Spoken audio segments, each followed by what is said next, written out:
Capítulo 19. Recuerda el contexto. Estamos en el contexto del tercer viaje misionero, ¿cierto? Ya vamos analizando el tercer viaje de Pablo. Recuerde que todo comenzó ahí en 18:23, recorriendo Pablo con sus acompañantes Galacia y Frigia. Y después estuvimos mirando un poquito, una pincelada, en 18:24 al 28, de los esfuerzos misioneros de un matrimonio. ¿Cómo se llamaba? ¿Se acuerda cómo se llamaba ese matrimonio? ¿Me ayudan? Priscila era la mujer, ok. ¿Y el hombre? Y Aquila. Muy bien, Aquila era el varón, ¿cierto? Un matrimonio que siempre destaca porque era un matrimonio misionero. Un matrimonio que siempre compartía la palabra, que siempre ayudaba a la obra. Y en este caso, Pablo se va y ellos están ahí en la ciudad de Éfeso. ¿A quién le predicaron el evangelio? ¿Se acuerda usted? ¿Cómo se llamaba el hermano que, o en ese momento el judío, que lo convierte? Apolos, muy bien. Eso, no traje hoy día los corazoncitos, las estrellitas para ponértelo en la cabeza, pero te voy a irte con una después, con una papa entera, ¿cierto? Entonces ahora vamos a ir al capítulo 19 porque siguen los esfuerzos de Pablo en la ciudad de Éfeso. Y vamos a estar leyendo la porción bíblica desde el 1 al 10. Así que mi hermana Yanina va a leer el versículo 1, mi hermana Elsa va a leer versículo 2, mi hermana Camila va a leer versículo 3. Ok, no hay problema.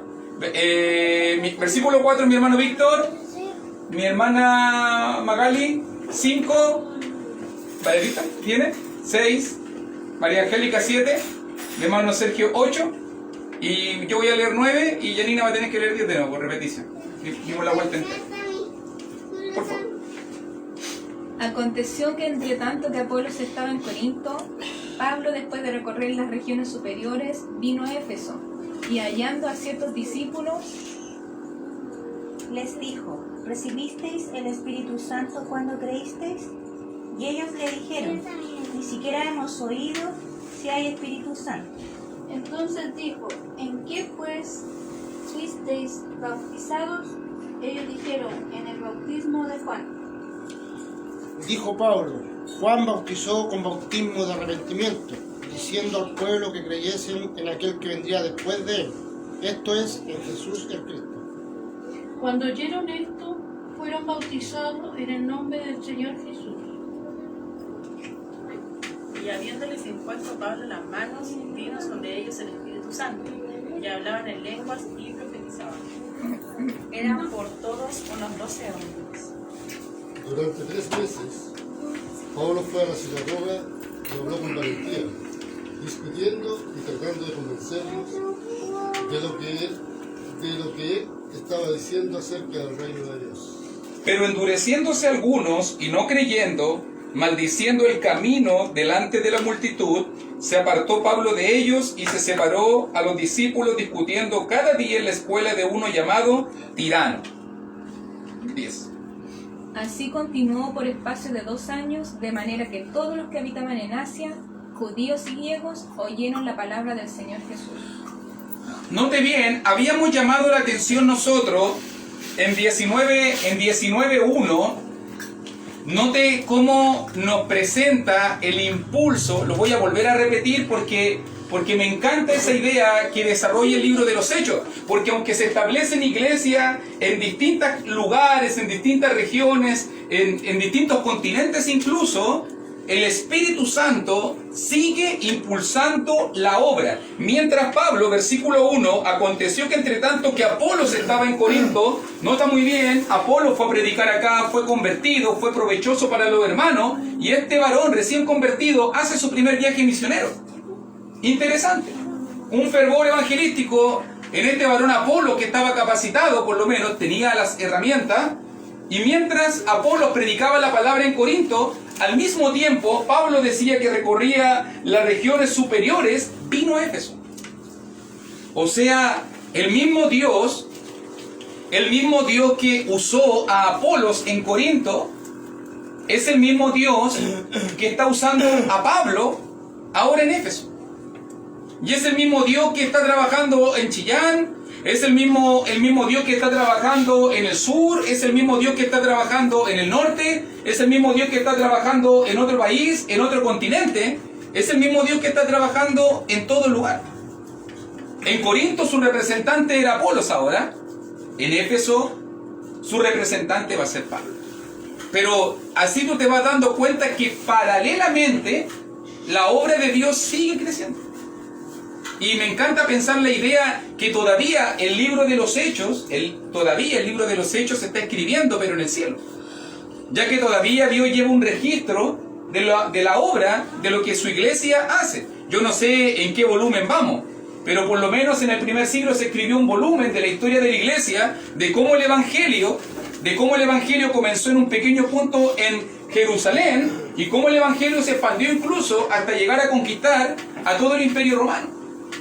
Pero note que con los sucesivos siglos, la historia de la iglesia y la expansión fue mucho más avanzando hasta los días de hoy. Y todavía hay un pequeño punto por ahí que no está acá en el mapa, por ahí, cruzando mares y océanos, y que se llama Chillán, y que se llama Chile, y que la palabra llegó. Y note cómo el Espíritu Santo, cómo Dios está haciendo su obra. Ahora, segunda cosa que aprendemos en versículo 1 es que dice hallando a ciertos discípulos. Nota que es intencional el uso que hace Lucas de esta palabra, porque le llama discípulos, pero ellos todavía no estaban bautizados. O sea, ¿qué es un discípulo? ¿Qué es un discípulo? Un aprendiz. Un aprendiz, ok, ya. ¿Qué más podemos decir un discípulo? Un seguidor. Un seguidor, uno que imita a otro. En este caso, un discípulo de Cristo, un discípulo del Señor, y Pablo está llegando a Éfeso. Recuerda que allí todavía está Aquila y Priscila, todavía está ese matrimonio. Recuerda que la práctica de estos hermanos era visitar la sinagoga, y Pablo contacta, nota que el contexto de la conversión de Apolo fue la sinagoga. Fue la sinagoga. Pero ahora Pablo se encuentra con algunas personas. ¿Cuántas personas eran según versículo 7? ¿Cuántas personas eran que Pablo contactó? 12 hombres. 12 hombres. Y nota muy bien que según entendemos nosotros, versículo 3, ¿qué doctrina ellos conocían? ¿Qué doctrina ellos conocían? El bautismo de Juan.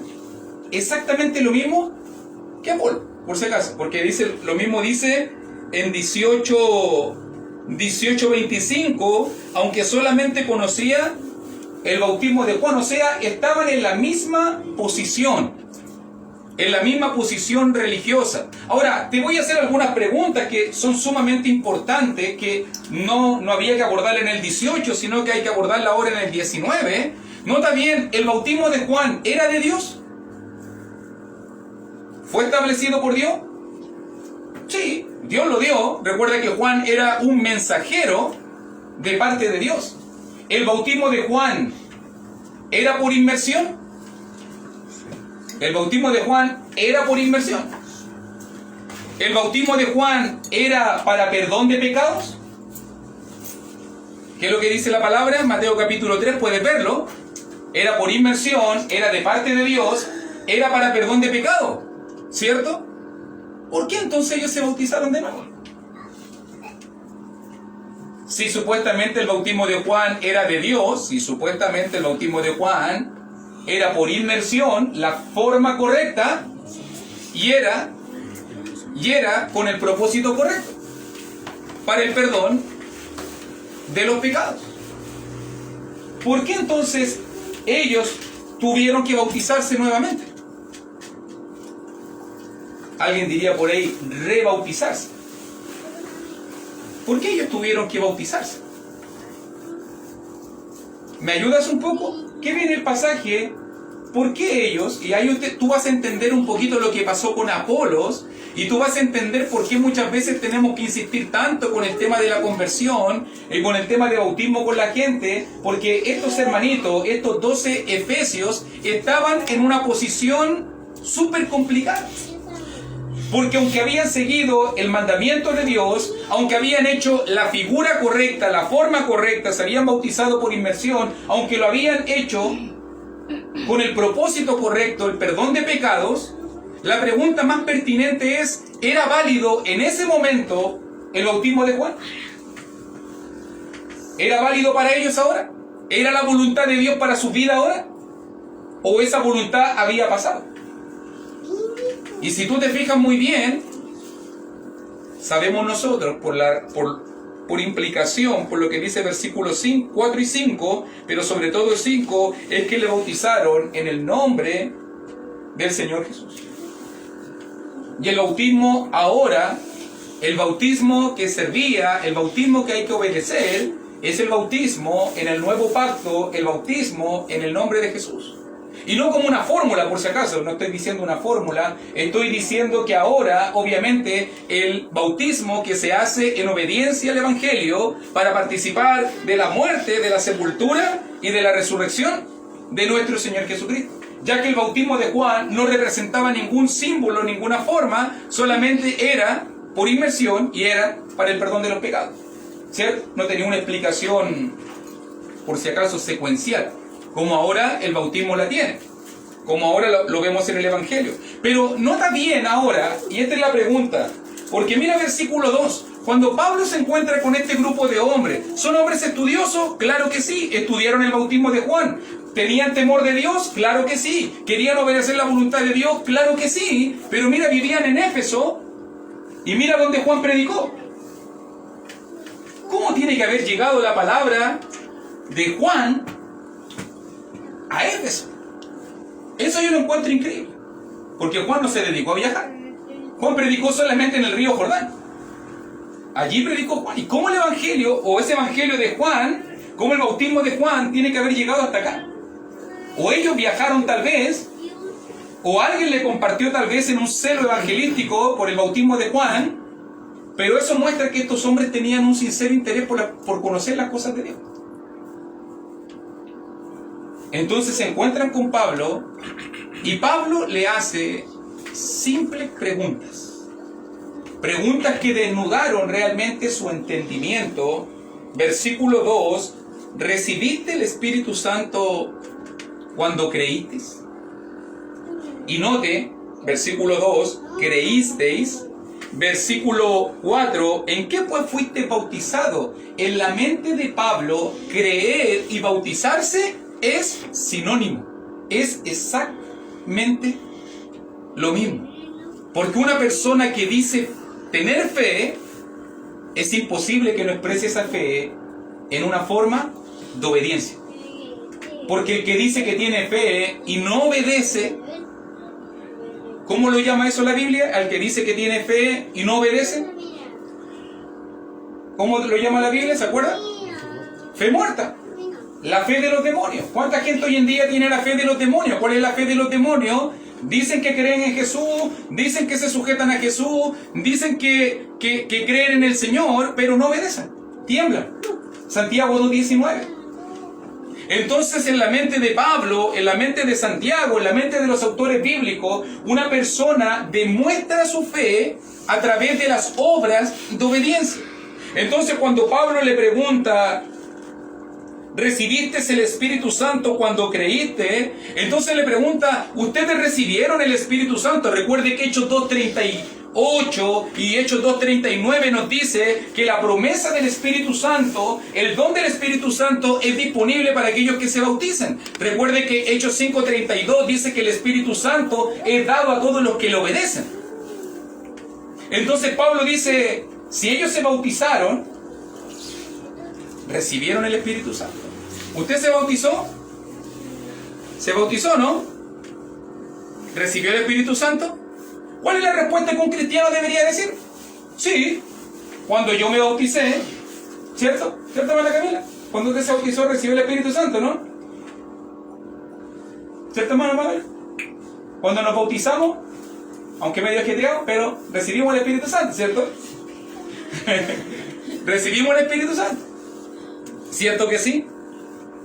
Pero mire la respuesta de ellos. Ni siquiera hemos oído si hay Espíritu Santo. O sea, ¿cuál es el problema de estas personas entonces? ¿Tenemos personas con la fe correcta? ¿Tenemos personas con el corazón correcto? ¿Quieren seguir a Dios? ¿Quieren conocer al Señor? ¿Tenemos personas que incluso hicieron cosas correctas? Se bautizaron, era la voluntad de Dios el bautismo de Juan. Pero, ¿cuál es el problema de ellos? Ahora, versículo 2. ¿Cuál es el problema que ve usted? No habían recibido el Espíritu Santo. Pero detrás de eso, mi niña, detrás de eso hay una gran verdad. Claro, esa es la explicación. Pero el entendimiento, lo que está detrás de eso. Porque creo que esta es una gran verdad que nosotros podemos utilizar hoy en día, sobre todo cuando conversamos con la gente que es religiosa. Falta de conocimiento. No tenían un conocimiento completo ni correcto de la obra del Espíritu Santo. Es como lo que me pasó a mí. Claro, y con muchas personas que nosotros hemos estudiado la Biblia, llegamos a compartir la palabra con la gente tal vez tiene el corazón correcto, la gente tiene el interés correcto, pero no tiene la información completa. ¿Y qué tenemos que hacer cuando no tenemos la información? La diferencia es que ellos estaban muy al límite. Claro, muy cerquita. Claro, porque a lo mejor habían escuchado nomás, como dice el bautismo de Juan, ¿no? Y obedecieron a eso y creían en Dios de corazón, yo creo. Claro. Pero hoy en día es diferente. Claro, ya no hay más bautismo de Juan. Claro, ya no está ese bautismo. Ya van 2000 años desde que se está predicando lo mismo. Claro, O sea, la excusa tendría que ser diferente. claro que sí. Pero para ellos tenía que haber sido difícil. Ahora, sí, muy difícil. Yo creo que el punto, y es lo que hablábamos un poquito igual ayer en la célula, el tema de la competitividad. Yo creo que el problema hoy en día del evangelismo, por ejemplo, el evangelio en el primer siglo, judaísmo, politeísmo. Esa era principalmente las dos grandes amenazas que usted va a ver a Pablo predicando en Atenas, politeísmo. Usted va a ver a Pedro predicando en el día de Pentecostés, judaísmo. Y esas son las dos grandes. Más adelante va a surgir el gnosticismo y otras sectas heréticas donde ya la cosa como que se va chacreando, diríamos nosotros. Pero imagínese ahora. Imagínense ahora predicando en el siglo XXI. Y este es un desafío para aquellos que quieren predicar el Evangelio. Porque hoy en día la cuestión parece casi igual, es como comprarse una zapatilla y tú mirás la zapatilla y tiene 4 barras. Pero se ve igual, pues. Son blanditas, tienen aire, pero dice Adivas. Y uno dice, oh, está buena. ¿Y cuánto te costó? No, me costó 10 luquitas. Ah, no, pero la Adidas no valen 10 luquitas, pues. La Adidas valen 50 luquitas. Este modelo debe valer como 70 luquitas. Ah, no, pero es que yo me compré una Adivas y le cambian el palito de aquí para allá. O le ponen Nike y le ponen con otras letras. Parece igual, luce casi igual, similar, se sienten más o menos igual, tienen los mismos colores, casi los mismos materiales, pero tú sabes que no es el original. Y muchas veces sucede lo mismo hoy en día cuando se habla de la predicación del Evangelio. No, bautízate por inmersión, claro que sí. Bautízate por inmersión. Vamos al río, pongámonos una túnica blanca. No, si el pastor lo va a hacer. No, si lo hacemos en una piscina. Y si tú te fijas hoy en día, las denominaciones se encargan de hacer ver muy similar lo que es único y especial. ¿Y cuántos no se confunden por eso hoy en día? No, si yo me bauticé, ¿cuál es la respuesta lógica? No, si yo me bauticé. No, si yo cuando estaba chico, yo fui al río, yo me bauticé, me metí al pastor y me puse una túnica blanca. Pero la pregunta correcta yo creo que y es el entendimiento de Pablo, porque Pablo pudo haber dicho, no importa si están bautizados, da lo mismo. Vengan nomás a la iglesia y lo invitamos.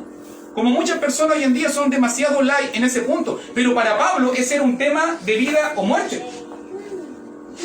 Y Pablo hizo la pregunta incómoda. ¿Conocen el Espíritu Santo? ¿Tienen el conocimiento completo? ¿Entendieron lo que ustedes hicieron? Son preguntas súper pertinentes que podemos hacerle a la gente.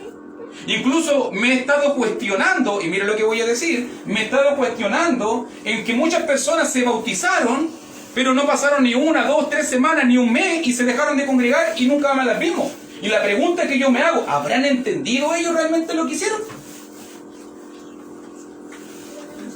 ¿Habrán entendido realmente? Porque parece que es importante el entendimiento en este pasaje. Es súper importante. Porque si una persona se bautiza y no persevera nunca, y nunca toma la cena, y nunca adora en el culto, ni nunca santifica a Dios en el primer día de la semana, entonces ¿habrá entendido realmente lo que hizo la persona? Incluso yo pienso que a veces no se entiende porque tú predicas hoy día, o sea, el lunes, predicas el evangelio todo, y la persona dice, ¿entiende? Sí, me quiero bautizar, pero lo quiero hacer el domingo. Claro. Pero lo quiero hacer en el río. En un mes más. Condiciones. Y resulta que cuando hemos estado estudiando, el bautismo era urgente. Claro. El carcelero no le dijo, puede ser la próxima semana. O cuando termine el turno, cuando termine el turno. Cuando ya pase esto. Claro, o sea, a veces si uno piensa eso, tampoco han entendido que es de suma urgencia. Claro, que es de suma urgencia. Porque el segundo que viene después de la confesión ya no nos pertenece. Claro. Entonces eso es muy importante preguntarnos. Realmente, yo estuve pensando en algún momento preparar un sermón en cuanto a esto, en tema del entendimiento. Porque la única manera que nosotros veamos el entendimiento de una persona son por las decisiones que toma. Son las decisiones. No lo que dice, sino lo que hace. Entonces si la persona, es como cuando le dijo al etíope eunuco, ¿entiende lo que lees? Bueno, ¿cuánta gente lee? ¿Cuánta gente dice que entiende? Pero ¿cuánta gente no practica lo que está leyendo? O lo que no lo entendió. Entonces por eso Pablo hace la segunda pregunta, versículo 3, ¿en qué pues fuiste bautizado? O sea, explíqueme entonces, si no recibieron el Espíritu Santo, entonces, que es una doctrina fundamental de la doctrina del bautismo, entonces, ¿en qué ustedes se bautizaron? ¿Cuál fue su base doctrinal entonces? Y ellos dijeron, en el bautismo de Juan. O sea, ellos no recibieron el Espíritu Santo porque Juan nunca predicó ni habló del Espíritu Santo. Él dijo que iba a venir uno más adelante, que él no era digno de desatar la correa de su padre. Él iba a bautizarlos en el Espíritu Santo y fuego, pero él nunca predicó que el bautismo de él era un bautismo para participar del Espíritu Santo. Entonces, ¿qué es lo que tiene que hacer un predicador? ¿Qué es lo que tiene que hacer un hermano? ¿Qué tienes que hacer tú si te das cuenta que tienes un entendimiento deficiente? O tal vez otra persona tiene un entendimiento deficiente. Entonces dijo Pablo, versículo 4, Juan bautizó con bautismo de arrepentimiento, diciendo al pueblo que creyesen en aquel que vendría después de él, esto es Jesús el Cristo. Pablo le predicó la verdad. Pablo completó su entendimiento. Pablo los corrigió. Le mostró las cosas, ¿cierto? La Elcita había sido bautizada como 1 o 2 semanas antes, ¿no? Yo me acuerdo. Estaba súper contenta hasta que me lo contó, ¿cierto? Hasta que me contó que había ido al río y se había bautizado. Y En una piscina. o en una piscina, eso, Con no me acordaba bien. túnica blanca. Claro, con su capita blanca. Y me acuerdo yo que le hicimos la pregunta, ¿y entendiste? Y le di la hojita a la Elcita. Explícame lo que hiciste. Y no le habían explicado. No le habían explicado bien. Y a muchos de nosotros tal vez nos pasó que no nos explicaron bien. Si eso es normal. Porque hoy en día hay falsos maestros, falsos enseñadores, denominaciones que quieren hoy en día pervertir, perturbar, quieren falsificar el Evangelio de Dios. Y cuánta gente hoy en día no compra las adivas por culpa de que no conoce el original. ¿Cuánta gente hoy en día? ¿Cierto? De hecho, hay un lado que dice que tienes que prepararte 6 meses. Claro. 6 meses. Después de 6 meses, el pastor y todo lo demás van a ver tu comportamiento, todo eso. Y ahí recién Van a ser como una votación. estás preparado para que en enero sean los bautismos. Claro. Así. Claro. O sea, lo que dices tú, por inversión todo, pero más bautizados. Claro que sí, porque No, vemos no. que hay otros propósitos diferentes, hay otros tiempos diferentes.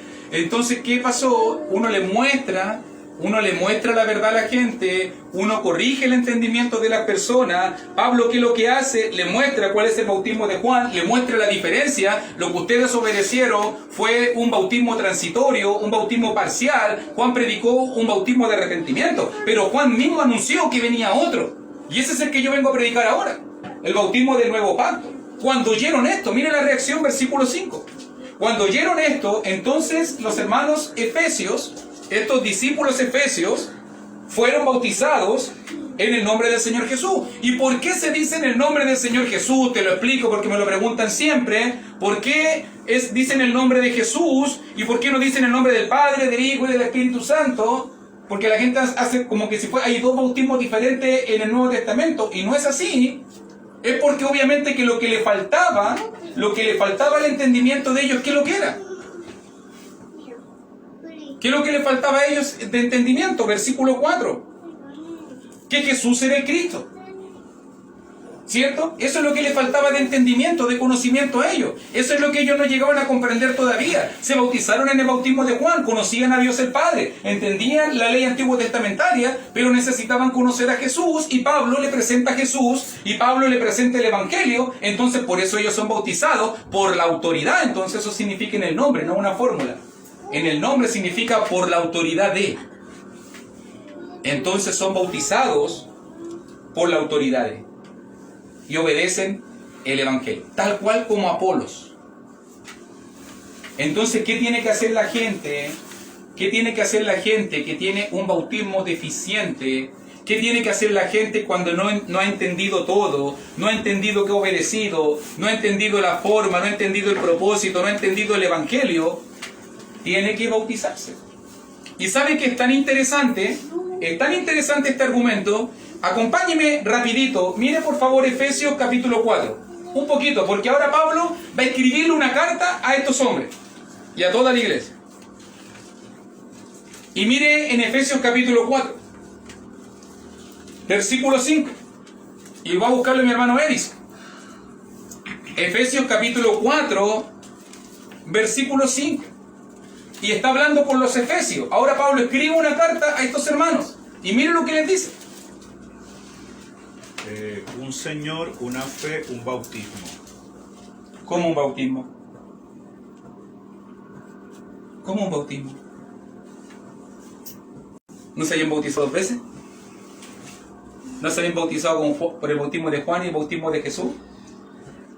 Eso pensaríamos nosotros. Pero en la mente de Pablo y en la mente del Espíritu Santo, el bautismo que vale es el bautismo que se hace en obediencia al Evangelio. Y después y justo se lo dice a ellos, a los que los bautizó, o los que fueron supuestamente bautizados, sumergidos en agua, dos veces. O sea que un bautismo, una sumersión sin el entendimiento correcto, no vale. No es bautismo. Es solamente mojarse. Y hay que ser tan honesto que a veces hay personas que no se han convertido ni salvado. Hay gente que ha ido a la piscina, al río, a solo bañarse y mojarse. Pero no lo han entendido. Y no están bautizados. Y tienen que bautizarse. No rebautizarse. No, bautizarse, diría Pablo. Un solo bautismo. En la vida usted se va a bautizar una sola vez. Pero con entendimiento. Que a veces que pasa cuando gente conversamos, no, es que yo no entendí bien, hermano Luis, ¿qué me aconseja? Es que no tenía el entendimiento correcto, es que nunca me explicaron esto del Evangelio, nunca me explicaron lo del propósito, lo de la forma, lo que sea. ¿Qué debo hacer? Siempre digo lo mismo. Es preferible hacer algo dos veces, pero que te sientas seguro que lo hiciste bien, a que hacer algo una sola vez y estar dudando toda la vida. Porque si vas a estar dudando toda la vida, entonces realmente no lo hiciste bien. Entonces puede pasar que una persona de la iglesia de Cristo pueda ser mal bautizada. Claro que sí. Nos ha sucedido, pero yo creo que la función del evangelista es velar que eso sea tal así o no tal así. Porque, por ejemplo, nos ha sucedido, nos pasó pasó en la experiencia evangelística, que de repente habían personas de otros países y que venían a predicar la palabra. Y normalmente la predicación era, no, es que usted tiene que conocer el plan de salvación y tiene que creer, arrepentirse, bautizarse. Y lo único que decían era eso. Usted tiene que creer, arrepentirse, confesar la fe y bautizarse. Y ese era su único mensaje. Y andaban por todo Chile predicando eso. Y metieron un montón de gente al agua así. ¿Es la verdad de Dios? Claro que sí. No estoy diciendo que era mentira, como el bautismo de Juan no era mentira. Pero no le dieron el entendimiento completo a la gente. Y cuando uno le preguntó a la gente, ¿y qué es el Evangelio? No sé. ¿Y qué obedeciste cuando te bautizaste? No sé.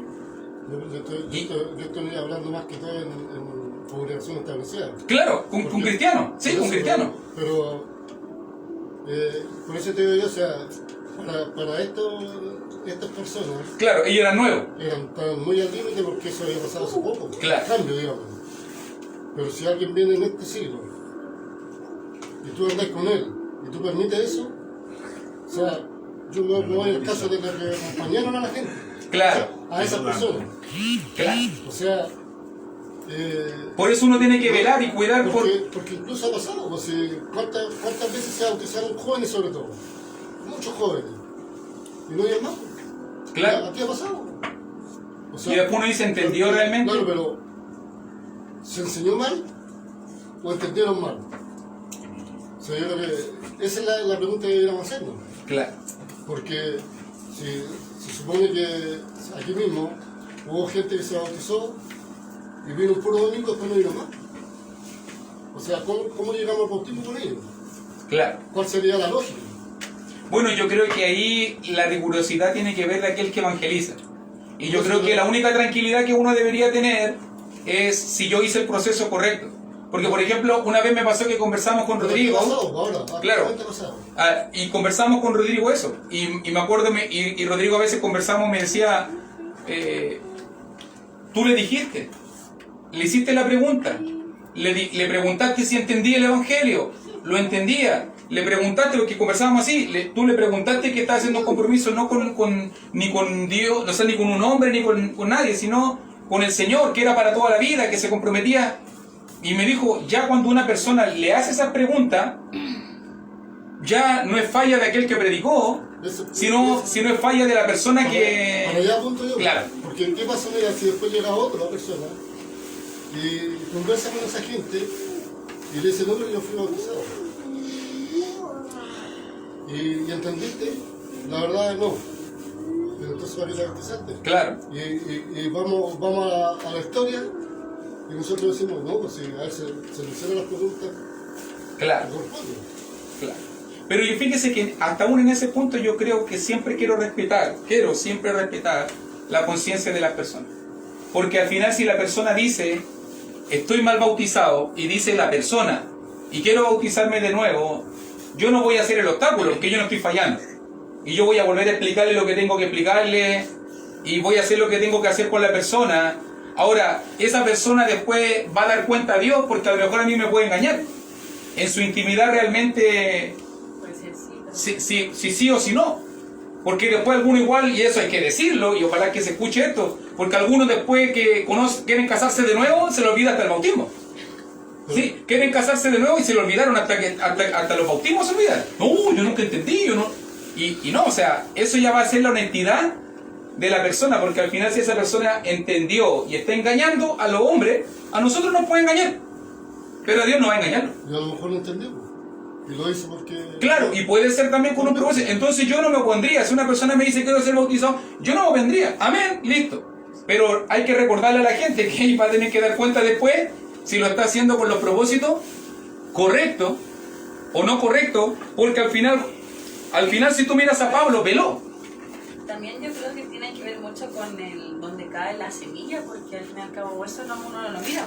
O sea, uno tira, el evangelista tira la semilla, pero no sabemos en realidad en qué tipo de tierra va a caer, o cómo va a llegar, claro, o cómo va a implantar esto en las personas. Claro. Eso es como que no se puede evaluar, o sea, tampoco hay un método específico que diga que esto va a garantizar, no, es que hay que ser vacío, hay que ser más, pero... Aunque hay muchas guías, aunque hay muchas pautas, ninguna pauta tiene que partir diciendo eso. Ninguna pauta es efectiva. No, Porque todos los procesos son diferentes. Porque también puede ser, yo supe de ahora último, no ahora, pero un par de años de hermanos que ya llevaban, no sé, 15, 20 años y decían que tenían que bautizarse de nuevo. Claro, O sea, como 20 años en el error. Nunca se dio cuenta. claro. Y tomaron la cena, y se congregaban, y a lo mejor hasta tuvieron cargo. Y escucharon siempre lo mismo. Predicaron. Por eso digo yo creo que tiene que ver mucho con la conciencia. Claro, por eso tiene que ver mucho con la conciencia personal de la persona. Porque si tú vas a estar bautizando de nuevo pensando que con eso encubrir pecado, no vas a encubrir pecado. Si tú lo hiciste con entendimiento y con conocimiento, ¿cierto? Pero lo que yo sí veo acá que Pablo por lo menos se cercioró haciendo preguntas correctas. Por ejemplo, ¿entendían bien en cuanto al Espíritu Santo? ¿Entendían bien en cuanto a lo que hicieron? O sea, yo no sé si me voy a ir para otro lado, pero en ese aspecto, cuando la persona se le pregunta, ¿cierto? Tiempo después, a lo mejor, no sé. Yo me acuerdo que se descubrió que el que bautizaba estaba mal bautizado. Decía entonces tu bautismo no es correcto. Claro, hay gente que hasta el día de hoy sigue peleando eso porque ¿Cuál sería el correcto entonces? es que yo creo que no son las manos que bautizan, Claro, no son las manos que bautizan los que validan un bautismo o no validan un bautismo, sino obviamente es la obediencia y el entendimiento que yo tengo, el propósito que yo lo estoy haciendo. Yo siempre me voy a acordar de un hermano en Arica, muy conocido, y que él pidió y tuvo que pedirle porque estaba en un contexto carcelario y él se metió a un tambor y le pidió a un evangélico, porque no había ningún cristiano a la redonda, bautízame por favor, pero él entendía claramente lo que iba a hacer. ¿Y cómo sé eso yo? Por la evidencia de 20, 30 años de fidelidad. Y él entendía, y un fiel predicador del evangelio. Entonces, él entendía lo correcto y lo hizo así. Y ahí uno entiende que las manos no tienen nada que ver con el proceso de conversión, porque es la sangre de Cristo y el entendimiento y el Espíritu Santo los que provocan la conversión. Otra gente se le dio toda la información, pero a lo mejor, ¿qué pasa cuando una persona decimos que queremos convertirnos? Por eso a mí me gusta mucho Hechos capítulo 3, verso 19, porque dice arrepentidos y convertidos. No dice arrepentido y bautícese. Porque yo también tengo que entender que en el momento del bautismo tengo que ser convertido, tengo que cambiar. ¿Y qué pasa, por ejemplo, con una persona que es borracho y no quiere dejar de ser borracho? ¿Y qué pasa con una persona que es adúltera y no quiere dejar de ser adúltera? Y no quiere, o que es vicioso, fumador, y no quiere dejar de fumar. ¿Se habrá convertido realmente? Si no quiere dejar su pecado. Porque al bautizarse yo le estoy diciendo, me someto a ti, no es mi voluntad. Ahora es otro mi Señor. ¿Habrá entendido bien lo que significa la conversión? Porque yo entendí clarito, yo no puedo seguir haciendo lo que estaba haciendo antes. Me costará, lucharé, soy débil, lo que sea, pero ahora está el Espíritu Santo para ayudarme en la lucha. Pero yo 10 años casado, o sea, entre comillas, tengo hijos, ¿y qué hago? No, ahí, obviamente que ahí hay algunas cosas que podemos mirar, como 1 Corintios 7, en el estado que uno llega, todo. Pero uno tiene que fijarse que el bautismo no legaliza situaciones, por si acaso, eso es lo importante. Lo importante del bautismo es que tú lo hagas con entendimiento. Es lo que está pasando aquí. Ellos entendieron. Cuando comprendieron bien, entonces ellos se bautizaron. Por primera vez. O sea, el bautismo de Juan para ellos no contó. Incluso Dios mostró su aprobación porque versículo 6, Pablo le impuso las manos. ¿Se acuerda que en Hechos 8 vimos que los apóstoles son los únicos que pueden imponer las manos? Y los apóstoles, Pablo, impuso las manos. ¿Y qué sucedió? Versículo 6. Y vino sobre ellos el Espíritu Santo. Y vinieron los dones. Y ahora estas personas comenzaron a hablar en lengua y profetizaban. O sea, recibieron el Espíritu Santo al bautizarse en agua y recibieron el poder del Espíritu Santo al Pablo imponer las manos. O sea, doble sello. Eso, yo quería hacerte una pregunta, porque ese es un tema de confusión también. Porque bueno, yo tengo que participar esta vez en estas cosas, pero la gente salía hablando en lengua. ¿Cachai? Claro. Y bajo la ignorancia que uno tenía, y uno, claro, uno decía necesario. Sí. ¿Cachai? Pero resulta que...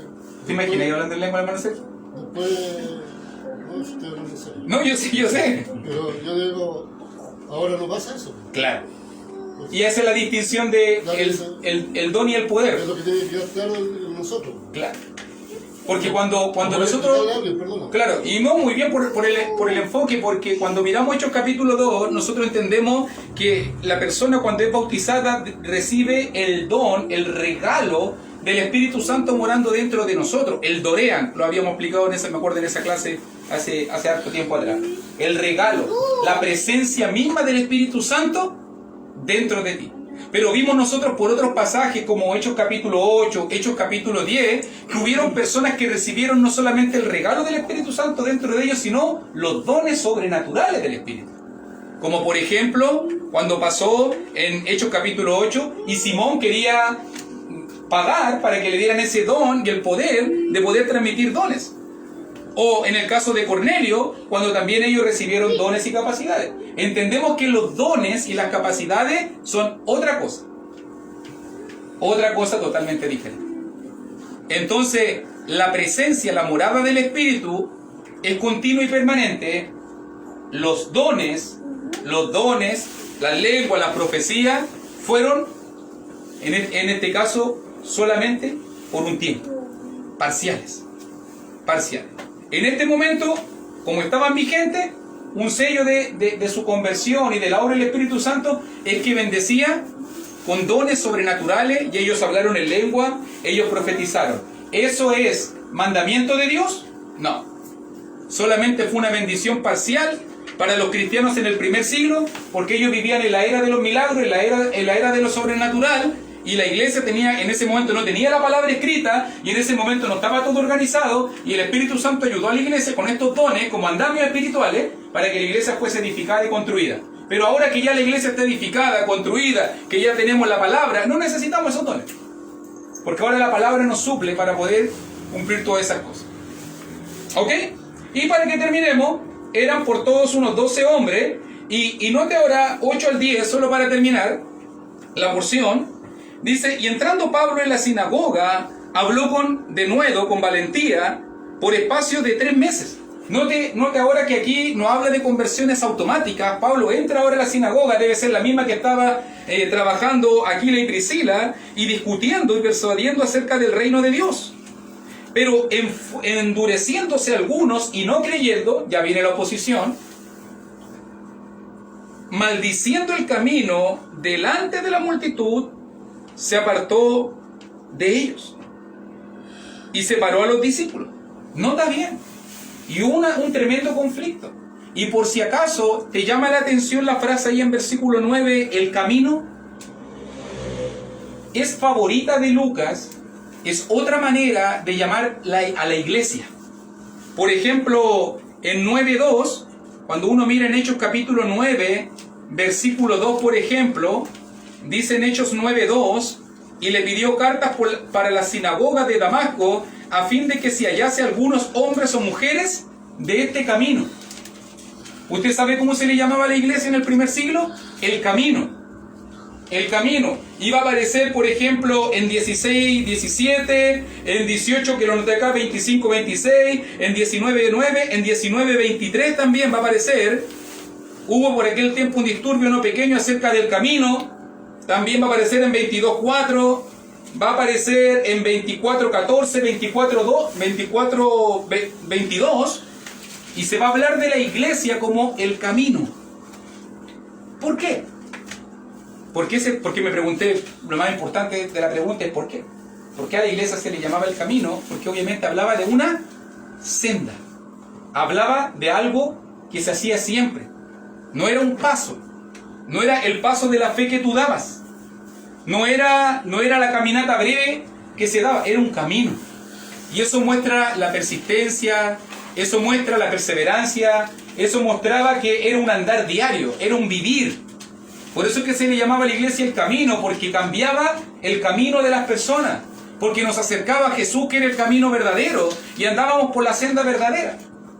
Entonces por eso se le llamaba a la iglesia el camino, porque te daba un nuevo camino, y no era un camino corto, era un camino que te iba a llevar a la vida eterna. Te iba a llevar a la vida eterna. Por eso es que la iglesia se identificaba, y aparece en mayúsculas, por si acaso. para entender que es como un nombre propio. Por eso que se hablaba del camino. ¿Ok? O sea, si usted un día dice la iglesia el camino, claro que sí, amén. Es otra manera de llamar a la iglesia. Recuerde que la iglesia de Cristo no tiene nombres propios. Recuerde que no tiene nombres propios, ni apellido. Cristo no le puso nombres propios. La iglesia, la frase la iglesia de Cristo es una designación de propiedad. Nosotros estamos diciendo a quién pertenecemos. No estamos mostrando un nombre propio. No somos la iglesia de Cristo, no. No, nosotros somos la iglesia del Señor porque le pertenecemos a Cristo. Somos el pueblo santo que le pertenece a Cristo. Cristo nunca le puso nombre a su iglesia. Nunca. Nunca Él dijo, mis llamados, mis salvados se van a llamar así. Eso es lo que el mundo hoy día me quiere decir. Por eso es que algunos, no, los evangélicos, pentecostal, metodista, presbiteriana, wesleyana, todos esos nombres sirven para destruir, para dividir, para alejarnos, para separarnos. Los cristianos solamente llevamos el nombre de Cristo. Y nos sometemos a Él y guardamos la autoridad de Él. Por eso es que ellos se hacían llamar como el camino, así de simple. Porque era un nuevo camino que ellos emprendían en su vida. ¿Qué hace Pablo cuando viene la oposición? Protegió. Hay que decirlo. A veces cuando estamos en medio del error religioso, ¿qué es lo mejor que podemos hacer? Pablo debía seguir continuando allí en la sinagoga, en conflicto para que la gente se confunda o lo demás. No, Pablo se paró. Y eso, versículo 9, separó a los discípulos y se fue a otro lugar, discutiendo cada día en la escuela de uno llamado Tirano. Y sacó a los discípulos. Lo apartó. ¿Por qué? Porque los discípulos estaban en una niñez, porque los discípulos estaban recién aprendiendo y no iba a ser sano que ellos estuviesen bebiendo de dos aguas. No iba a ser sano que ellos no entendiesen la diferencia. Es como que una persona se convierta de las denominaciones y quiera seguir participando en su culto religioso. No ha entendido. Y quiera seguir adorando con instrumentos. No ha entendido. Y quiera seguir guardando diezmo. No ha entendido. Porque al final se va a confundir. No se puede beber dos aguas. No se puede andar en dos caminos. No se puede andar con un pie en un camino y con otro pie en el otro camino. No se puede hacer senda derecha. Al final Pablo entendió esto, hay que separarse. Y comenzó a predicar en la escuela. Alguien dijo por aquí, aquí aparece la escuela bíblica, pero por si acaso no era la escuela bíblica, era una escuela filosófica, por si acaso. Y allí Pablo, aprovechando ese lugar de aula, ese lugar educativo, tiene que haber pedido una salita para poder enseñar la palabra del Señor. Y se dedicó a predicar la palabra del Señor en ese lugar donde la gente iba a buscar conocimiento, donde la gente iba a pulirse para muchas cosas. Pablo aprovechó ese mismo lugar. El dueño se llamaba Tirano, un nombre medio raro, el hermanito Tirano, ¿cierto? Pero allí Pablo estaba predicando. ¿Qué significa eso? Hemos visto a Pablo predicando en sinagoga, hemos visto a Pablo predicando en la calle, hemos visto a Pablo predicando en la plaza, hemos visto a Pablo predicando en el aerópago, en un anfiteatro, hemos visto a Pablo predicando en la escuela. Pablo aprovecha todas las oportunidades. Donde él se encuentre, donde él esté, él quiere predicar la palabra. Él quiere anunciar el Evangelio de Dios. A lo mejor la gente en la escuela de Tirano iba a buscar otro tipo de conocimiento, pero Pablo iba a predicar la palabra de Dios. ¿Y cuánto tiempo lo hizo? Versículo 10, terminando. Así continuó por espacio de 2 años. De manera, y esta es la frase que me encanta, esta es la frase que más me encanta del ministerio en Éfeso. Todos los que habitaban en Asia Menor, todos los que habitaban en Asia, judíos y griegos, oyeron la palabra del Señor. Incluso fíjese que conocemos solo la iglesia de Éfeso en Asia. Pasaron 30, 40 años y Jesucristo escribió 7 cartas y habían 7 iglesias súper fuertes: Éfeso, Esmirna, Tiatira, Sardi, Filadelfia, Laodicea, Pérgamo. Habían 7 iglesias súper fuertes en la zona de Asia Menor. Colosas también está en Asia Menor. También conocemos los colosenses. Hierápolis también está en la zona de Asia Menor. O sea, en esos 2 años Pablo predicó poderosamente la palabra y muchas personas fueron convertidos en ese lugar. La palabra clave, todos. Aunque no todos se convirtieron, todos escucharon. ¿Y cuál es la misión de la Iglesia de Cristo acá en Chillán? Que todos escuchen, aunque no todos se conviertan. Esa es nuestra misión. Tenemos que hacer que todos escuchen y dejemos a Dios lo que se convierta. Amén, ¿cierto? O proponte esto más pequeñito, ¿para qué tan bueno? Que toda tu familia, que todos tus amigos, que todos tus vecinos, que todos tus familiares, tus seres cercanos, que todos los que te rodean, escuchen. Y al final el Señor va a hacer su obra. Nuestra misión es predicar el Evangelio, mostrarle el Evangelio a la gente y dejar que Dios sea el que dé el entendimiento y toque los corazones de las personas. Amén. Que el Señor le bendiga. Muchas, pero muchas gracias por